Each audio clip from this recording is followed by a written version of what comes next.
4 hombres, de 2 en 2, habían partido al tremendo torbellino que era Júpiter, y no habían vuelto. Habían caminado hacia el penetrante ventarrón, o más bien, se habían arrastrado hacia él, con los vientres pegados al suelo y los cuerpos empapados, resplandecientes bajo la lluvia. No conservaban su apariencia humana. Ahora, el quinto hombre estaba de pie ante el escritorio de Ken Fowler, jefe del domo número 3, Comisión de Inspección de Júpiter. Bajo el escritorio de Fowler, el viejo Towser se sacudió una pulga, y luego se echó a dormir otra vez. Harold Allen, advirtió Fowler, con una angustia repentina. Era joven, demasiado joven. Tenía la fácil confianza de la juventud, el rostro de alguien que nunca ha sentido miedo. Y eso era extraño, pues los hombres de los domos de Júpiter conocían el miedo y la humildad. Era difícil para el hombre armonizar su diminuto yo con las poderosas fuerzas del monstruoso planeta.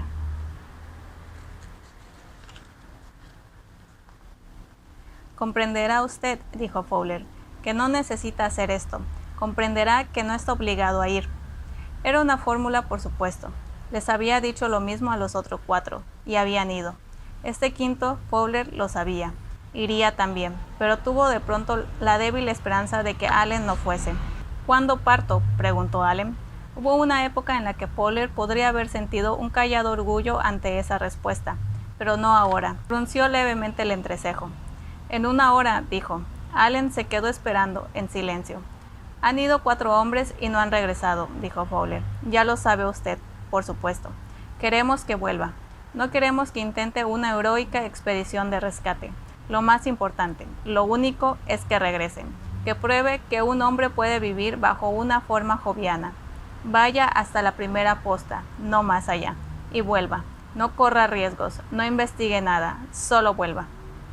Allen asintió. Entiendo, dijo. La señorita Stanley manejará el conversor, continuó Fowler. No hay nada que temer. La conversión de los otros no tuvo dificultades. Salieron de la máquina en un estado aparentemente perfecto. Estará usted en buenas manos. La señorita Stanley es la mejor operadora de conversores del sistema solar. Ha adquirido experiencia en la mayoría de los planetas, por eso está aquí. Allen sonrió a la mujer, mostrando los dientes, y Fowler vio algo que pasaba por la cara de la señorita Stanley, algo que podía ser piedad o rabia o simplemente miedo, pero la mujer ya sonreía otra vez al joven. Sonreía con ese aire suyo de maestra de escuela, casi como si odiase tener que sonreír. Esperaré con ansia, dijo Allen, el instante de mi conversión. Por el tono podría haber sido una broma llena de ironía, pero no era así. Era algo serio, mortalmente serio. De esas pruebas, como sabía Fowler, dependía el destino de los hombres en Júpiter. Si tenían éxito, los recursos del enorme planeta estarían al alcance de su mano. El hombre se adueñaría de Júpiter como ya se había apoderado de los planetas más pequeños. Pero si las pruebas fracasaban, el hombre seguiría atado a la terrible presión, a la enorme fuerza de gravedad, a las curiosas reacciones del planeta. Seguiría encerrado en los domos, sin poder poner el pie en el planeta, sin poder ver sin ayuda, forzado a fiarse de los embarazosos tractores y el televisor, forzado a trabajar con herramientas y mecanismos y robots de difícil manejo. El hombre, sin protección y bajo su forma natural, sería destrozado por la terrible presión de Júpiter, 3 toneladas por centímetro cuadrado. La presión de las profundidades submarinas de la Tierra no era nada comparada con esta. Ni siquiera el metal más fuerte que los terrestres pudieron concebir resistía esas presiones y esas lluvias alcalinas que barrían Júpiter. Caían en pedruscos quebradizos, deshaciéndose luego como arcilla. Corrían como arroyuelos y formaban charcos de sales de amoníaco. Solo aumentando la dureza y resistencia de ese metal y su tensión electrónica podían soportar las toneladas de miles de gases sofocantes y turbulentos que formaban aquella atmósfera. Y aún entonces había que recubrirlo todo con capas de cuarzo para que no entrase la lluvia, aquellos aluviones de amoníaco. Fowler escuchaba el ruido de los motores instalados en el subsuelo del domo, motores que funcionaban interminablemente. Al domo jamás lo invadía el silencio. Tenía que ser así, pues si se paraba, la energía que corría por las paredes de metal del domo se detendría. La tensión electrónica se interrumpiría y eso sería el fin de todo. Towser se agitó debajo del escritorio y se rascó otra pulga, golpeando su pata fuertemente contra el suelo. ¿Hay algo más?, preguntó Allen. Fowler sacudió la cabeza. Quizá quiera usted hacer algo, dijo. Quizá quiera... Iba a decir escribir una carta y se alegró de haber callado a tiempo. Allen miró su reloj. Estaría ahí a tiempo, dijo. Dio media vuelta y se dirigió a la puerta. Fowler sabía que la señorita Stanley estaba observándolo. No quería volverse y encontrarse con sus ojos. Revolvió unas hojas que tenía en su escritorio. ¿Cuánto tiempo piensa seguir con esto?, preguntó la señorita Stanley, como escupiendo las palabras. Fowler giró en su silla y se enfrentó a ella. Los labios de la señorita Stanley formaban una línea recta y delgada.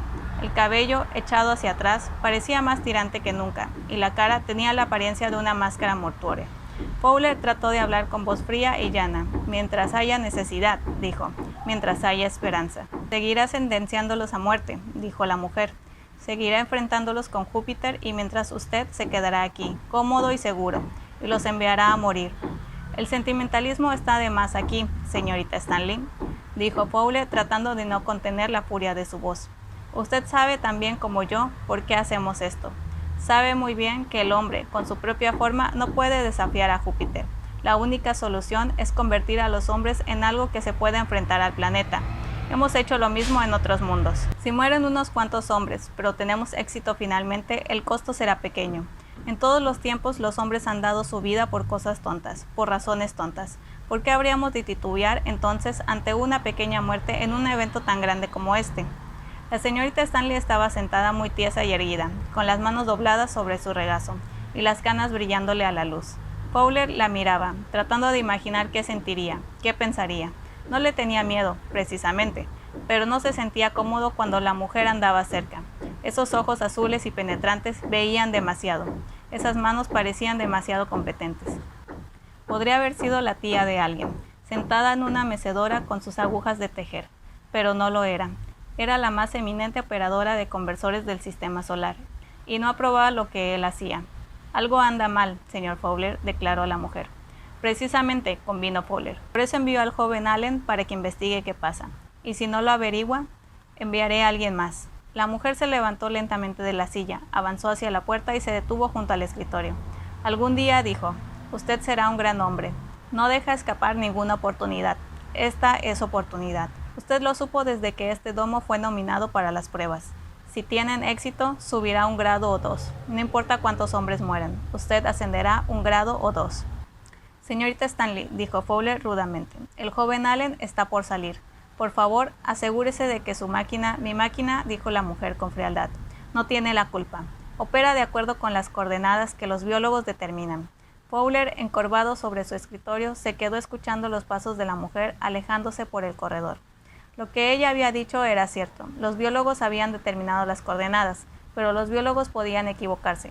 Una diferencia del ancho de un cabello, un error mínimo, y el convertidor enviaría algo que no querían enviar. Un mutante que podría hacerse pedazos bajo alguna condición, tensión o circunstancia totalmente desconocida.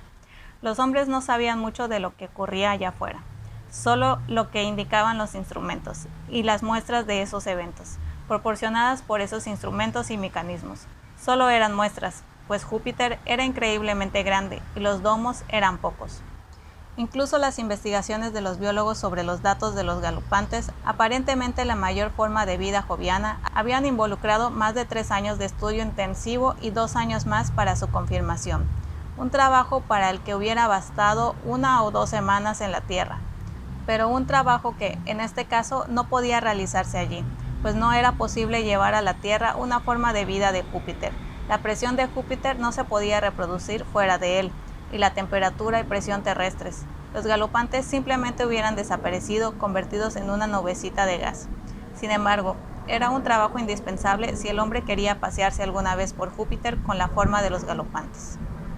Pues antes de que el conversor transformase al hombre en otra especie, era necesario conocer cada detalle de sus características físicas y con tal precisión que eliminase toda posibilidad de error. Allen no regresó. Los tractores peinaron los terrenos vecinos y no hallaron rastros de él, a no ser que la esquiva criatura descrita por uno de los conductores fuese el perdido terrícola con forma de galopante. Los biólogos emitieron sus más académicas burlas cuando Fowler sugirió que las coordenadas podrían estar mal. Las coordenadas, señalaron acuciosamente, funcionaban. Cuando un hombre se introducía en el conversor y el interruptor se activaba, el hombre se convertía en un galopante. Dejaba el aparato y entraba, hasta perderse de vista en la espesa atmósfera. Algún detalle, sugirió Fowler, alguna pequeñísima diferencia con lo que un galopante debía ser, algún defecto minúsculo. Si se trataba de eso, dijeron los biólogos, tardarían años en descubrirlo. Y Fowler sabía que tenían razón. Así que ahora eran 5 hombres en vez de 4, y Harold Allen se había adentrado en Júpiter inútilmente. Era como si no hubiese ido. Fowler se inclinó sobre el escritorio y tomó el archivo del personal. Unas pocas hojas cuidadosamente ordenadas. Era algo que temía, pero que debía hacer. Había que encontrar de algún modo el motivo de esas extrañas desapariciones, y la única forma era enviar más hombres.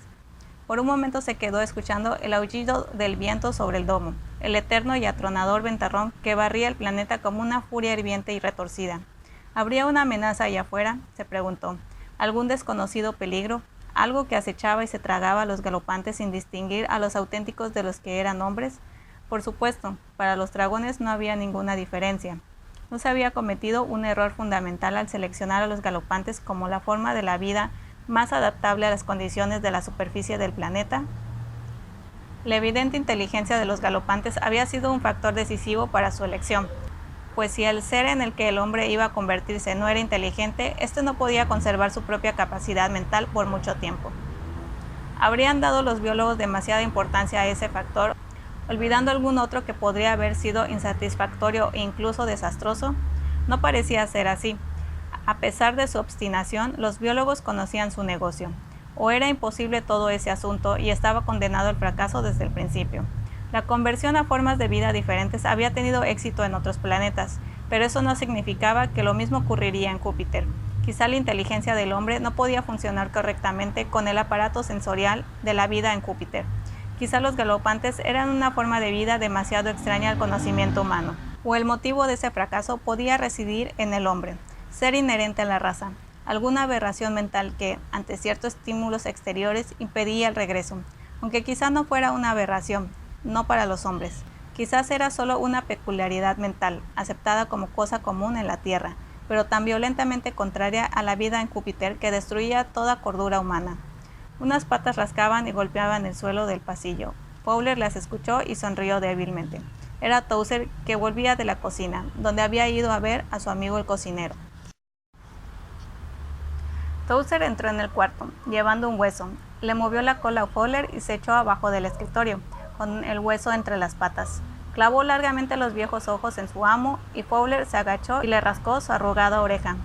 ¿Todavía me quieres, Towser?, preguntó Fowler, y Towser sacudió la cola. Eres el único, dijo Fowler. Se irguió y volvió al escritorio. Estiró la mano, tomó el archivo del personal. Bennett, a Bennett lo esperaba una chica en la Tierra. Andrews planeaba volver al Instituto Tecnológico de Marte tan pronto como hubiese ganado lo suficiente para pasar allí un año. Olson estaba a punto de jubilarse. Se pasaban las horas diciendo a los muchachos que se dedicaría a cultivar rosas. Cuidadosamente, Fowler puso de nuevo el archivo sobre el escritorio, sentenciando hombres a muerte. Lo había dicho la señorita Stanley, y sus pálidos labios apenas se habían movido en aquella cara de pergamino. Los enviaba a la muerte mientras él, Fowler, quedaba aquí cómodo y seguro. Sin duda lo estaban comentando en todo el domo, en especial desde que Allen no había vuelto. No se lo dirán en la cara, ni siquiera se lo dirían los hombres que llamara a su oficina y a quienes les comunicaría que serían los próximos en ir. Pero Fowler lo vería en sus ojos. Tomó de nuevo el archivo. Bennett, Andrews, Olson. Había otros, pero era inútil seguir buscando. Ken Fowler sabía que no podía hacerlo, que no podía enfrentarse a ellos, que no podía enviar a otros hombres a la muerte. Se inclinó y presionó la tecla del intercomunicador. «Sí, señor Fowler. La señorita Stanley, por favor». Esperó a la señorita Stanley, escuchando cómo Towser mordía el hueso con indiferencia. Towser ya no tenía muy buenos dientes. «La señorita Stanley», dijo la voz de la señorita Stanley. «Quería pedirle, señorita Stanley, que se prepare para enviar a otros 2. «¿No teme», preguntó la señorita Stanley, «terminar con todos? Si los envía uno por uno, durarían más. Le darán una doble satisfacción». «Uno de ellos», dijo Fowler, «será un perro». «¿Un perro?» «Sí, Towser». Fowler sintió la rápida furia helada que congeló la voz de la mujer. «Su propio perro ha estado con usted durante años». «Por eso mismo», dijo Fowler, «se sentiría muy infeliz si yo lo dejara». No era el mismo Júpiter que había visto en el televisor. Había esperado algo diferente, nada como esto. Había esperado un infierno de lluvia amoniacal y apestosas humaredas, y el ensordecedor sonido del huracán. Había esperado torbellinos de nube y niebla, y el agresivo resplandor de rayos monstruosos.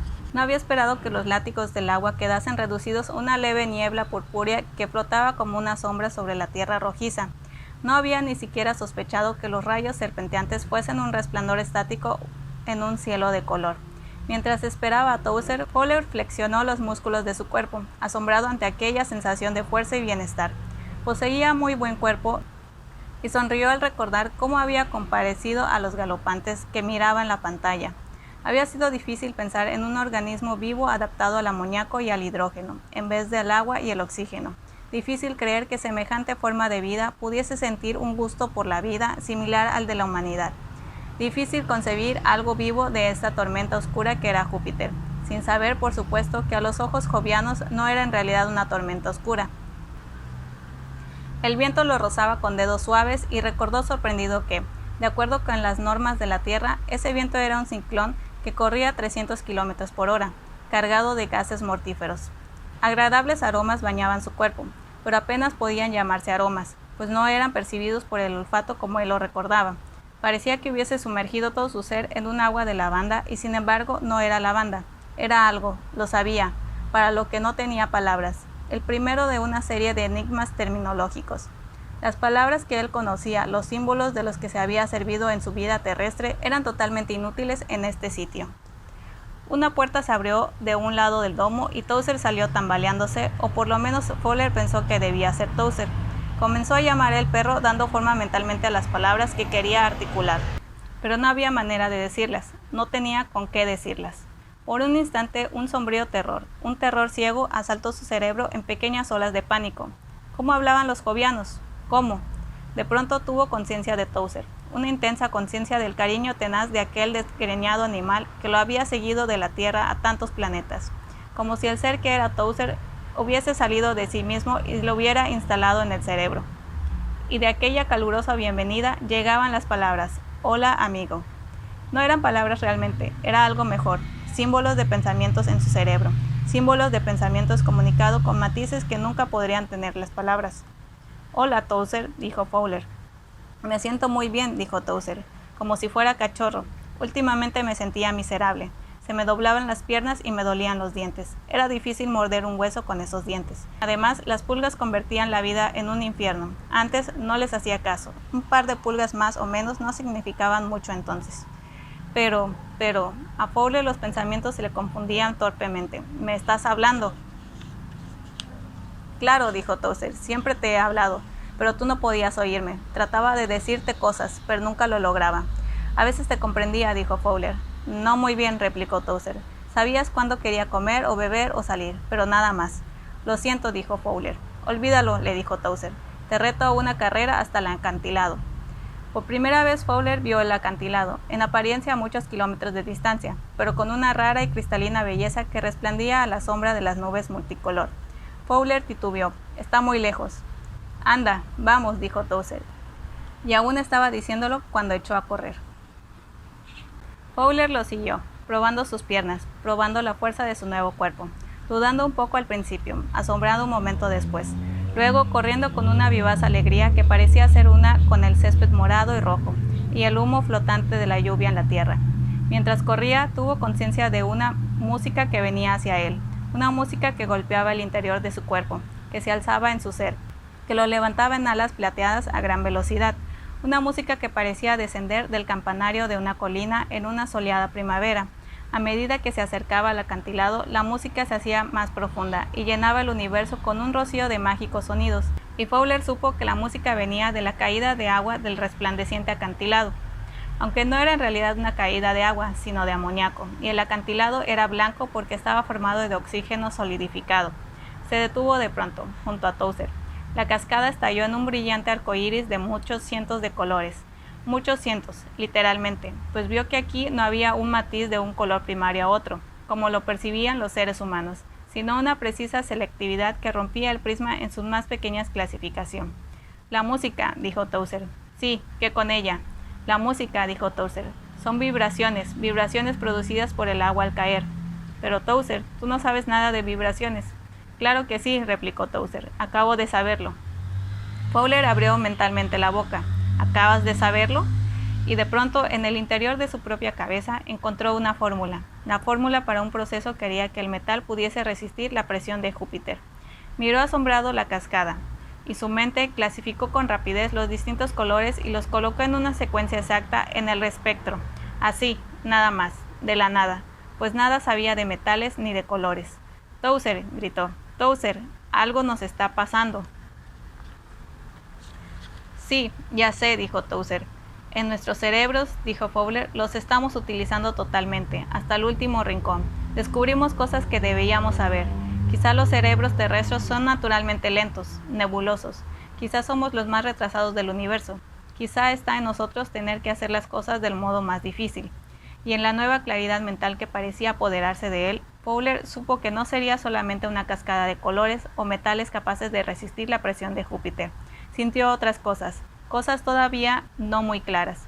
Un vago murmullo que se refería a algo más grande, a misterios más allá del pensamiento humano, e incluso de la apagada imaginación humana. Misterios, hechos, lógica basada en el razonamiento, cosas que cualquier cerebro podría captar si usase todo su poder. Todavía somos, en gran parte, criaturas terrestres, dijo. Estamos apenas comenzando a aprender algunas cosas que debíamos saber, algunas cosas que no sabíamos como seres humanos, quizás precisamente porque éramos seres humanos, porque nuestros cuerpos humanos eran cuerpos pobres, pobremente equipados para pensar, para sentir. Quizás hasta nos faltaban algunos sentidos esenciales para el verdadero conocimiento. Volvió la vista hacia el domo, una manchita oscura, empequeñecida por la distancia. Allá habían hombres que no podían ver la belleza de Júpiter, hombres que pensaban que las nubes torrenciales y la terrible lluvia oscurecían la superficie del planeta. Ciegos ojos humanos, pobres ojos, ojos que ignoraban la belleza de las nubes, que no podían ver a través de la tormenta, cuerpos incapaces de sentir el estremecimiento de aquella vibrante música que provenía del agua al quebrarse.